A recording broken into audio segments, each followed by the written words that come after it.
मानव जाति शुरू से ही खोजी प्रवृत्ति की रही है। अपनी जरूरतों को पूरा करने के लिए दूर दूर तक घूमना और उनके बारे में पता करना इसकी आदतों में शुमार है।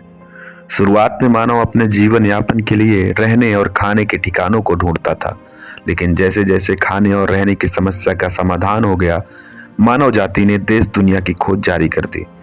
प्राचीन काल में विद्वानों और मनीषियों ने ग्रह, नक्षत्र आदि को खोज की। इसी सिलसिले को आगे बढ़ाते हुए विश्व के काफी साहसिक नाविकों ने हजारों लाखों किलोमीटर की नौका यात्रा करके दूसरे देशों की खोज शुरू कर दी। देशों की खोज करने, उसके बारे में दुनिया को बताया और एक दूसरे देश को आपस में जोड़ने का कार्य किया। ऐसा नहीं है कि पहले ये देश विश्व के मानचित्र में नहीं थे, परंतु ये एक दूसरे से इतना कटे हुए थे कि इनके बारे में जानना उतना आसान नहीं था। आज हम इसी देशों के क्रम में, खोज के क्रम में जानने का प्रयास करेंगे कि आखिर भारत की खोज कैसे हुई। यह कहना सरासर गलत होगा कि भारत की खोज हुई।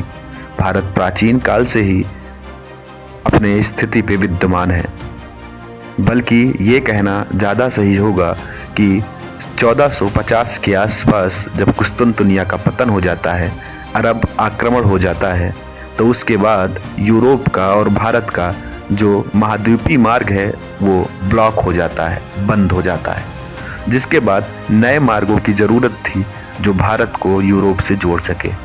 इसी के क्रम में यात्राएं शुरू होती हैं जो कि जल मार्ग द्वारा होती हैं, और दो यात्री, एक इटली का क्रिस्टोफर कोलंबस और दूसरा पुर्तगाल का वास्को डी गामा, ये भारत की खोज के लिए निकलते हैं। जहां कोलंबस भारत की खोज के क्रम में पहुंच जाता है नॉर्थ अमेरिका और एक नए कॉन्टिनेंट या महाद्वीप की खोज करता है।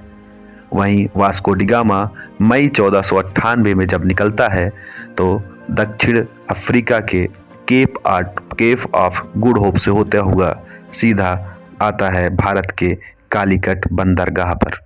यहाँ आने के बाद वास्को डी गामा ने भारत देश को देखा और दुनिया को उसके बारे में जानकारी दी। इसी वजह से माना जाता है कि भारत की खोज 1498 में वास्को डी गामा ने की। परंतु याद रहे, वह सिर्फ जलीय मार्ग की खोज करता है, ना कि भारत का खोज करता।